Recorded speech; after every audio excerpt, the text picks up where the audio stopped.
معین شخص ہوگا دجال. یہ معین شخص جو دجال ہوگا اس کے بارے میں بھی ایک تو بالکل متفق علیہ چیزیں ہیں. نمبر ایک کہ وہ شخص ہے، قطعی ہے، یقینی ہے، اس کا حلیہ بھی حضور صلی اللہ علیہ وسلم نے احادیث کے اندر بیان کیا.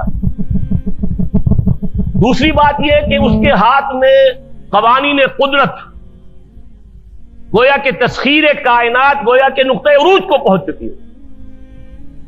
تمام اختیارات الہی تقریباً اس کے ہاتھ میں آ چکے ہوں. جو بڑے سے بڑے معجزے اللہ تعالیٰ نے نبیوں کو دیے ہیں وہ معجزے کر کے دکھائے گا. وہ مردہ کو زندہ کرے گا، مردہ لوگوں کی افواہوں کو لے کر آئے گا، ان کی روحوں کو، اگرچہ جھوٹی روحیں ہوں گی، وہ شیاطین جن ہوں گے جو ان کا بھیس بدل کر آئیں گے، لیکن یہ کہ وہ لوگوں سے کلام کریں گی. یہ اسپرچولیزم جو اپنی انتہا کو پہنچا ہوا ہے یورپ میں اور مغرب میں، یہ در حقیقت اسی کا ایک مظہر.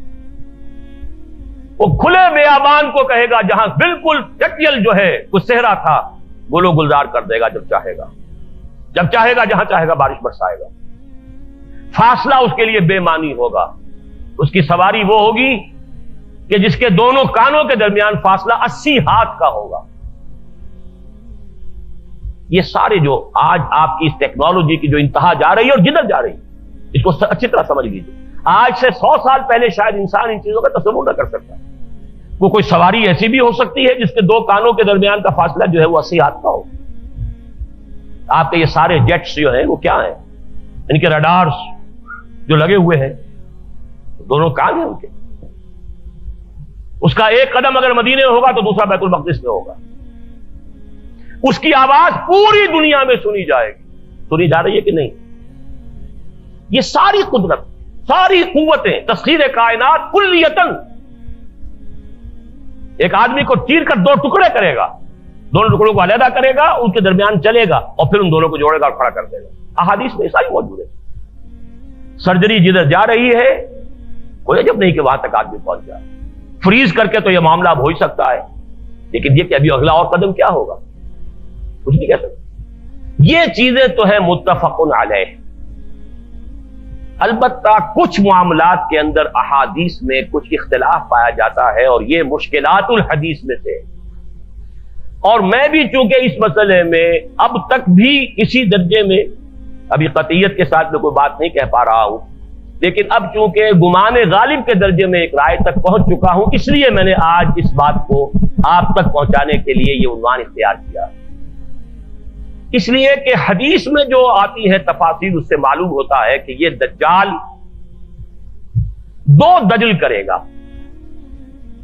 یا تو وہ 2 دجل کرنے والے 2 دجال علیحدہ ہیں، یا یہ دونوں دجل کرنے والا شخص ایک ہی ہے. بس یہ مسئلہ ہے کہ جو آج تک مجھ سے حل نہیں ہوا تھا، اب تک کہنا چاہیے آج تک نہیں. اور یہ اس میں علماء سے بھی گفتگو ہوئی ہے، اور جن لوگوں نے اس خوب موضوعات پر اپنا وقت لگایا ہے ان سے بھی گفتگویں ہوئی ہیں، تو وہ بھی اس مسئلے کو حل کرنے سے تاحال قاصر رہے. لیکن یہ کہ اب میری رائے یہ ہے کہ یہ 2 شخص ہیں علیحدہ علیحدہ، واللہ عالم. لیکن ایک رائے تک میں پہنچ چکا ہوں، اس لیے وہ رائے آپ کے سامنے رکھ رہا ہوں، اور آپ کے ذریعے سے وہ آگے بھی پھیلے گی تو اہل علم کے ساتھ جو ہے اس معاملے کے اندر تبادلہ خیالات کی بھی نوبت آئے گی انشاءاللہ. لیکن یہ کہ اس میں یہ بات قطعی اور یقینی ہے کہ اس طرح کا ایک شخص پیدا ہوگا. البتہ یہ کہ آیا وہ 2 ہوں گے 2 مختلف اوقات میں، یا ایک ہی ہوگا ایک ہی وقت میں، صرف اس میں اختلاف. میرے نزدیک وہ 2 ہوں گے. ایک وہ شخص جو جھوٹا مسیح ہونے کا دعویٰ کرے گا، المسیح الدجال. جیسے حضور نے فرمایا میری امت میں 30 دجال اٹھیں گے جو نبی کا دعویٰ کریں گے، جن میں سے 5-6 تو حضور کے اپنے زمانے میں اور آپ سے متصل اٹھ پڑے ہوئے تھے. بعد میں محمد علی باب ہو، بہاء اللہ ہو، قادیانی اور نہ معلوم کہاں کون اٹھے ہوں گے، واللہ عالم. بہرحال ہماری قریب کی تاریخ میں غلام احمد قادیانی اس کی نمایاں ترین مثال. اسی طریقے سے ایک شخص مسیح ہونے کا دعویٰ کر کے کھڑا ہوگا، یہودی ہوگا. یہ ہے اصل میں وہ شے.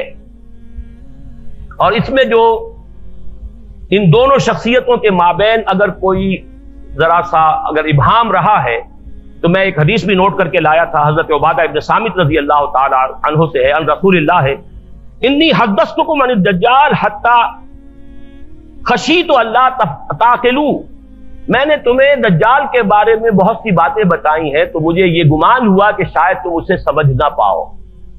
یہ اندیشہ خود حضور صلی اللہ علیہ وسلم کو ہوا ہے اور یہ سنن ابی داؤد کی روایت ہے. بہرحال میں جو کچھ عرض کر رہا ہوں کہ میں اس رائے تک پہنچا ہوں کہ یہ دو علیحدہ شخصیتیں ہیں. ایک تو یہ ہے کہ ایک مسیح الدجال کھڑا ہوگا یہ ایک دعویٰ کر کے کہ میں مسیح ہوں. چونکہ اس کا زمانہ بالکل قریب آ چکا اس لیے میں آپ کو اس کے بارے میں خبردار کر رہا ہوں. تاریخ میں آج سے 100 سال پہلے تصور تک نہیں کیا جا سکتا تھا کہ یہودیوں کی کوئی ریاست قائم ہو. 2000 برس کے بعد ان کی باسی کڑھی میں ابال آیا. 1897 میں ایلڈرز آف دی زائن جمع ہوئے. انہوں نے ایک سازش تیار کی, ایک نقشہ بنایا. پورے 20 برس بعد 1917 میں برٹن کے ذریعے سے اعلان کروا لیا, اعلان بالفور, کہ فلسطین میں یہودیوں کو آباد ہونے کا حق حاصل ہے, وہ وہاں جائیداد خرید سکتے ہیں. اور تقریباً 20-21 برس بعد 1948 میں اسرائیل قائم کروا دیا. 1967 میں اس اسرائیل نے عربوں کو شکست فاش دے کر اپنی حدود وسیع کی. اس وقت سے لے کر اب تک یا اب سے 3 سال پہلے تک کوئی مسلمان ملک, سب سے پہلے صرف غداری کی تھی مصر نے کہ صلح کر لی تھی اور تمام عربوں نے اور مسلمانوں نے بائیکاٹ کیا اس کا. لیکن یہ کہ اب سارا عالم عرب اسرائیل کے سامنے جھک چکا ہے. گلف وار کے بعد اب کسی عرب ملک میں کہیں ریزسٹنس کی کوئی صلاحیت اور طاقت موجود نہیں. کیوں لگا ہوا ہے؟ اس کو تسلیم کرنے کے لیے. اور وہ خود اب اسرائیل کو تسلیم بھی کر رہے ہیں اور عملاً تو کر چکے. اس کے ساتھ تعاون شروع ہو رہا ہے, اس کے ساتھ ٹریڈ شروع ہو رہی ہے, اس کے ساتھ سارے تعلقات شروع ہو رہے ہیں. رفتہ رفتہ وہ معاملہ آ گیا کہ عالم عرب اس کے قبضے میں آ چکا ہے.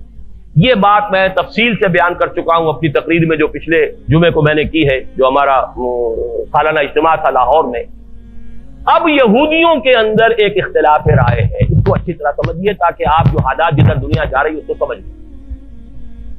یہودیوں میں جو سیکولر ایلیمنٹ ہے زائنسٹ, اور ان کا اعلی کار امریکہ, ان کے سامنے سکیم یہ ہے کہ اب اسرائیل جو ہے اپنی حدیں تو سکیڑ لے, چھوٹا ملک بن جائے, لیکن تمام عرب ممالک اور اسرائیل کو ایک اقتصادی رشتے کے اندر منسلک کر دیا جائے. صحیح اس علاقے کی ایک کامن مارکیٹ بن جائے. نتیجہ کیا نکلے گا؟ تیل عربوں کا, مزدور عرب, سرمایہ عربوں کا, ٹیکنالوجی ہماری, مینجمنٹ ہماری, ایڈمنسٹریشن ہماری. لہذا ملائی خود کھائیں گے, کریم خود کھائیں گے, اور چھاچھ لسی ان کو بھی دیتے رہیں گے. ایک بڑی اسرائیلی ریاست قائم کرنے کا فائدہ کیا ہوگا؟ جسے آپ کہتے ہیں بھائی تم نے آم کھانے کے پیڑ گننے ہیں. اگر تم اسرائیلی ریاست بڑی بناؤ گے تو عرب ریزنٹ کریں گے, عربوں میں رد عمل ہوگا, پوری دنیا کا مسلمان بھی چیخے گا, عرب بھی بغاوت کریں گے, وہ بھی تمہیں ماریں گے, تم انہیں مارو گے تو تمہیں بھی تو ماریں گے نا. انتفاضہ ہوا یا کچھ ہوا یا پی ایل او نے کیا تو یہ اسرائیلی بھی مرے کہ نہیں مرے؟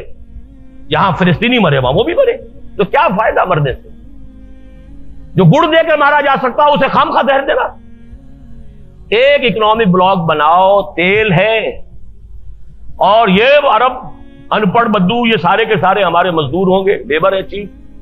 پھر یہ کہ سرمایہ ہے ان کے پاس, ہمارے پاس نو ہاؤ ہے, ٹیکنالوجی ہے, مینجمنٹ ہے. مینجمنٹ سائنس تو اس وقت دنیا کی سب سے اونچی چوٹی پر پہنچ گئی. ایم بی اے کرنا تو گویا کہ اس وقت ہمارے نوجوانوں کی یوں سمجھیے کہ ایک وہ بڑا خواب ہوتا ہے. ایم بی اے امریکہ سے کرا ہے تو بس سمجھیے کہ وہ تو عرش کے اوپر پہنچ گیا. تو وہ سارا معاملہ ہمارے پاس ہے, تو ہم بلائی کھائیں گے, ان کو لسی دیتے رہیں. آخر گھوڑے کو تانگے میں جوتنے کے لیے کچھ نہ کچھ تو رات کو اس کو دینا ہوگا نا, تبھی تو اگلے روز اسے تانگے میں جوتیں گے. لیکن جو کٹر یہودی ہے وہ کہتا ہے nothing doing, we have to establish over greater Israel. یہ کانفلکٹ ہے جو اس وقت یہودیوں کے مابین. فنڈامنٹلسٹ یہودی جس کی ایک شکل اپنے ذہن میں رکھی ہے, وہ گولڈسٹین, جس نے مسجد خلیل میں داخل ہو کر جو ہے وہ کتنے مسلمانوں کو صبح کے وقت جو ہے فجر کی نماز کے وقت ہلاک کیا, شہید کیا. داڑھی اس کی آپ کے ذہن میں ہے. نہایت خوبصورت افغان مجاہد معلوم ہوتا ہے. یہ ہے یہودی فنڈامنٹلسٹ. اور یہ لوگ جو ہیں یہ کہتے ہیں نتھنگ ڈوئنگ. یہ ٹسل ان میں ابھی ہونی ہے, چلنی ہے. یہ تصادم ان کے اپنے اندر ہوگا. میں جب گیا تھا جنوری فروری میں اس سال امریکہ، تو ایک بہت بڑا ڈیمونسٹریشن ان کٹر یہودیوں کا نیو یارک میں ہوا تھا اسرائیل کے خلاف، کہ وہاں کہیں کوئی نئی سیٹلمنٹ تھی، کوئی سڑک نکالی جانی تھی، وہاں ایک پرانا قبرستان تھا یہودیوں کا، اس کو وہ منہدم کر رہے تھے. تو اس کے خلاف بڑا زبردست، وہ جو وہاں کے مذہبی یہودی ہیں، لمبی لمبی داڑھیوں والے اور لمبی لمبی زلفوں والے، ان کا بہت بڑا جلوس نکلا تھا اور بہت بڑا ڈیمونسٹریشن تھا اسرائیل کے خلاف. تو یہ کانفلکٹ ہے، لیکن ایک چیز ان کے مابین متفق علیہ ہے، مسجد اقصی کو گرانا اور تھرڈ ٹیمپل اپنا بلڈ کرنا. یہ وہ کام ہے کہ جو اب مہینوں شاید یا ہفتوں کے اندر ہی ہو جائے، اس میں اب دیر نہیں. اسی لیے ساری پیس نیگوسیشن تو یروشلم کو علیحدہ رکھا، اور یروشلم کے اندر سے اب مسلمانوں کا بھی علاقہ رفتہ رفتہ ختم کیا جا رہا ہے، بلڈوز کیا جا رہا ہے. عیسائیوں کی تعداد بھی رفتہ رفتہ کم ہو رہی ہے. اور اب وہاں آپ نے سن لیا ہوگا کہ امریکن ایمبیسی جو ہے وہ شفٹ ہونے کا فیصلہ ہو چکا ہے. ریزنٹمنٹ کہیں اور ہو رہی ہے، ہمارے ہاں کوئی کسی کو ہوش ہی نہیں اس بات کی. ہمارے ہاں تو اپنی سیاست جو ہے اور اپنی سیٹیں اور اپنا وہ اس کے دعویٰ، کسی کو کوئی فکر ہی نہیں کیا ہو رہا ہے. ہندوستان میں ڈیمونسٹریشن ہو رہے ہیں، پیپسی کولا گو بیک.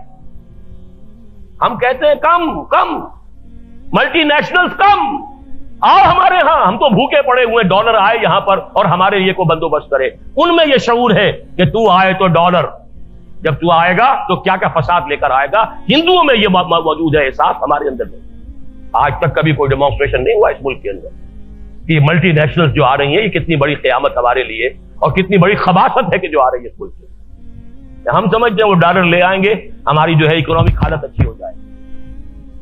بہرحال یہ ہے اصل میں کہ جو اس ملحمۃ العظمیٰ کا اور کتاب الملاحم کے اندر جو خبریں ہیں، جب یہ مسجد گرائی جائے گی.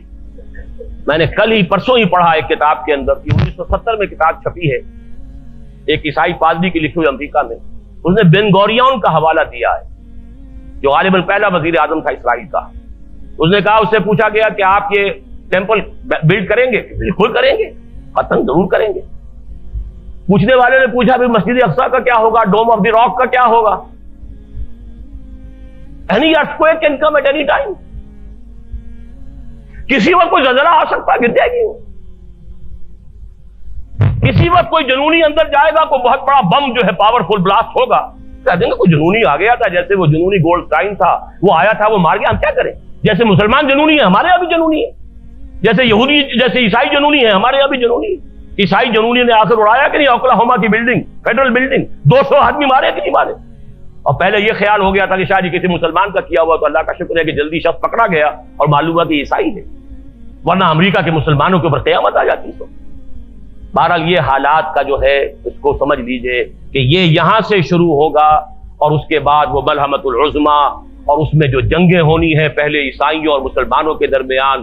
اور پھر ایک وقت ہوگا کہ جب کہ ایک شخص کھڑا ہو جائے گا یہود میں سے، مسیح ہونے کا دعویٰ کر کے، میں مسیح ہوں اور میں اب قائم کروں گا گریٹر اسرائیل.